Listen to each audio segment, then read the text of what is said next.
Hi, good morning. My name is Jose Miranda Velasquez. I'm in BSN 225-05.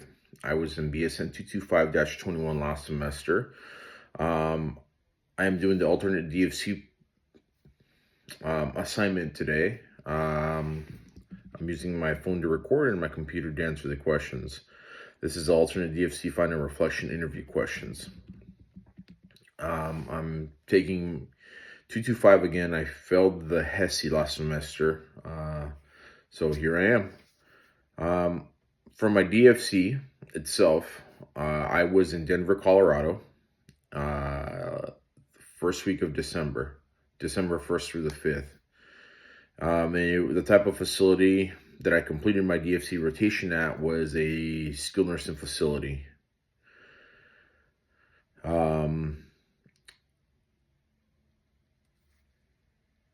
The professional aspect of it all, the skills that I felt, well, for question one, the skills that I felt confident in performing during my DFC were performing vital signs.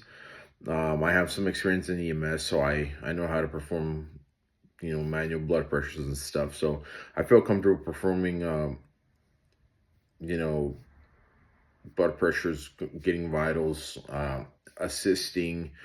The one thing that I saw other nursing students that were ahead of me in the course was obtaining glucose checks or checking the blood sugar. I haven't got to that aspect of the program itself, so I don't know how to really do that. But I just thought to myself that might be a little challenging. But as far as vital signs and doing patient care and talking to patients and, just being there with the patient day to day, I felt really comfortable and confident in, my aspect of patient care. For question two, which are what skills do you feel you could have performed better during the DFC? I feel that some of the skills that I could have performed a little better could have been um, when it came to showering a patient. I really, again, my experience comes from an EMS background, so I don't really know the outside role or outside setting after the emergency room setting. So, because I transport patients to the ER on a daily day basis, so just the aftermath, what happens after they leave the emergency room, is the aspect that I'm looking to move forward to and again get to experience or get to really work with. So that was a aspect that really I could have better improvement on so that I know how to better care for the patient. Question three, if you were to repeat the DFC rotation, what, if anything, would you have done differently to prepare? I feel like differently, I think I would have done some research as to what happens and what it all entails for a skilled nursing facility. Only because I felt like I didn't prepare and just went in with an open mindset, willing to learn. But I felt like had I done some research as to how to do like a brief swap or changing someone who has a soiled brief, stuff like that, or understanding people's mindset within that are in a skilled nursing facility would have prepared me a little better to be able to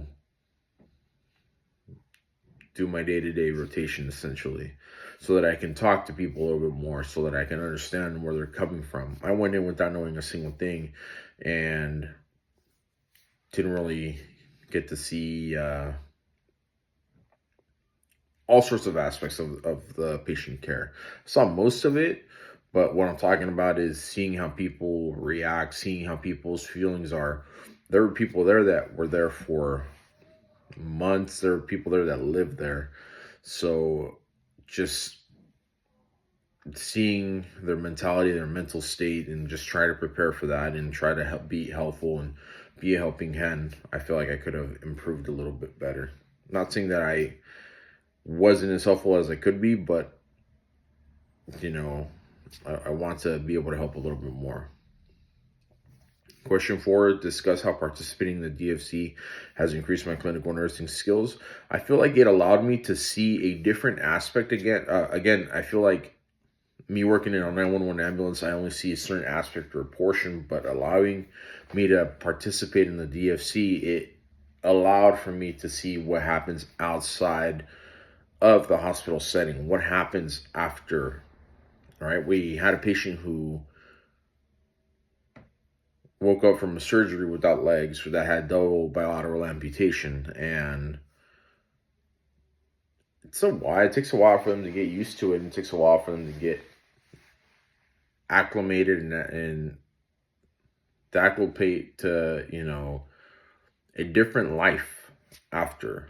So it's a life-changing experience that people go through.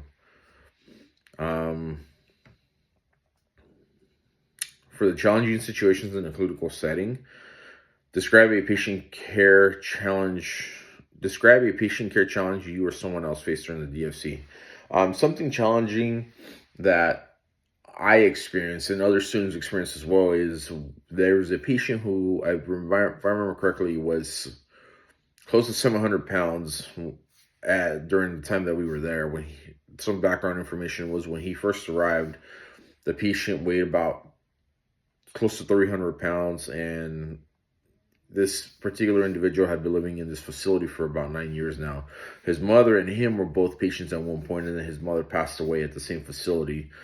And it was just challenging to try to get him to shower, the hygienic aspect of it all. Did not want to shower, did not want to be bothered, did not want to use deodorant.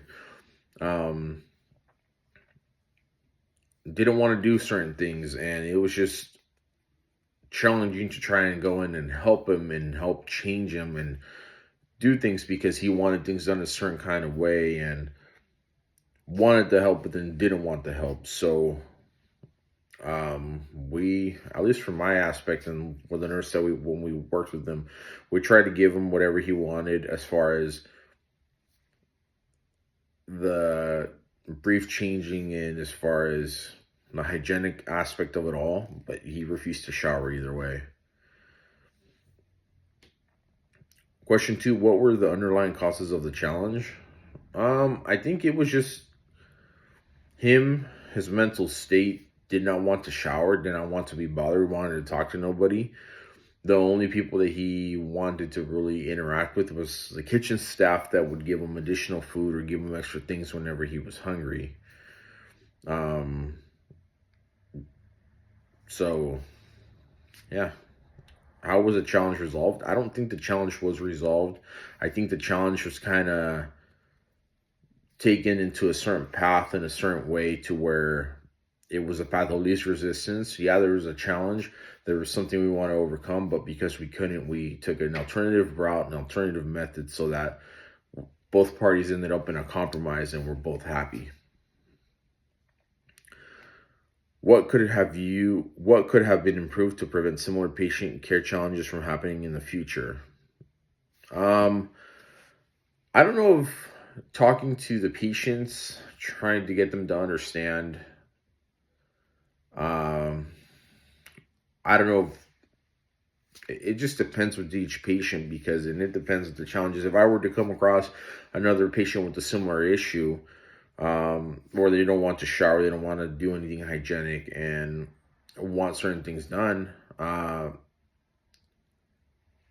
once a patient has been living in the conditions that they're living in or experiencing the certain things that they're experiencing and they've been doing it for a while, it's kind of hard to get the patient to just abruptly change. So if I could do little things at a time to where I can make a little adjustment here and then a little adjustment there and do a little bit at a time to where we are all happy and we're all compromised and we're all content, I feel like that would be something good.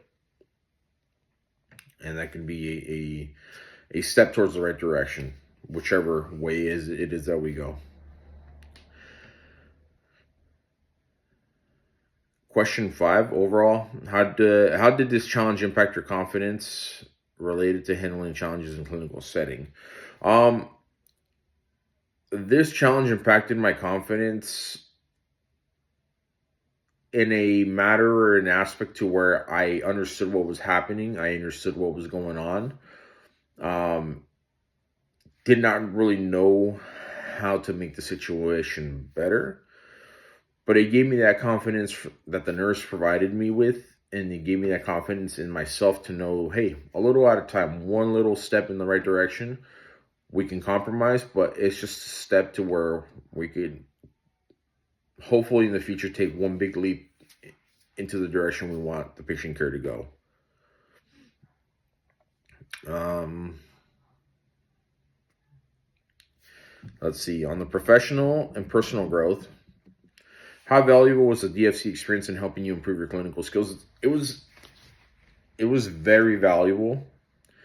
I don't think that words can describe the amount of gratitude and appreciation that I have for the DFC.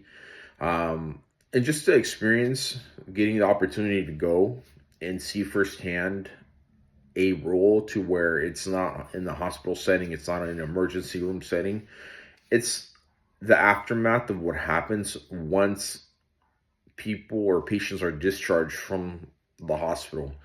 And it is very challenging once that patient experiences a very life altering or life changing experience, because it is not something that is taken lightly. And, on a day to day basis, we sit here and think, oh,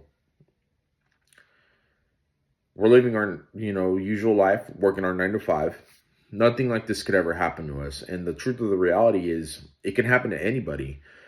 And by giving us the opportunity to go out and see patients in a setting where it's not in a hospital setting, it's not in an emergent setting, it's what happens after and in the long run, is a very eye-opening experience and a very humbling experience, because it's not something that is seen every day, at least not to me. Question 2, discuss your attitude, approach, or efforts that helped your DFC rotation successful. My attitude and my approach were with an open mindset approach, a learning attitude, and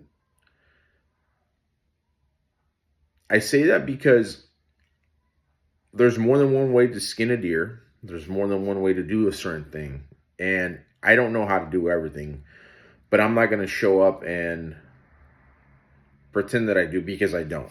So I showed up with an open mindset, willing to learn, willing to improve, willing to listen, willing to take it all in, be a soaking sponge to where I can ask my questions and see different alternative ways to do certain things. I didn't know how to do a brief change when I arrived to the facility. They taught me how to do it.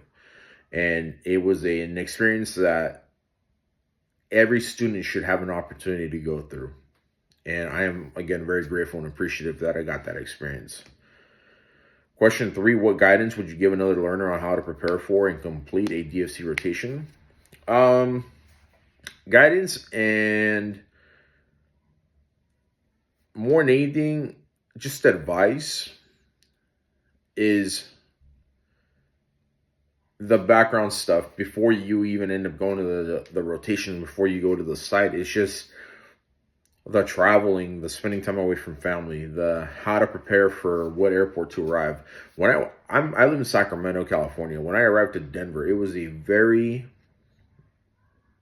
challenging thing for me to fly, a 3 hour flight or so, and show up to an unknown area that I had no idea, I've never visited in my life. It's just a little challenging. So if I could give another student any guidance, it would be, to prepare themselves to study beforehand the region, the area, the airport.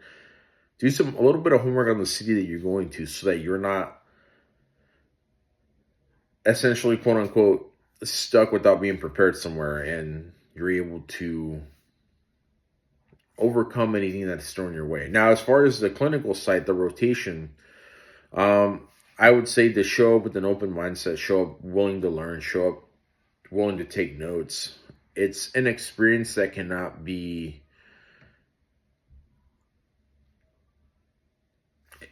it's an experience that can't be swapped out with anything else. Having the opportunity to go to a rotation and being able to do firsthand experience patient care is something that is very valuable, and it's a tool that I'm glad the school has. Provide at least one suggestion to your faculty member, the college, or the facility to help improve the DFC experience for others in the future. Uh, One suggestion that I would have to the facility or to the college or maybe even a faculty member.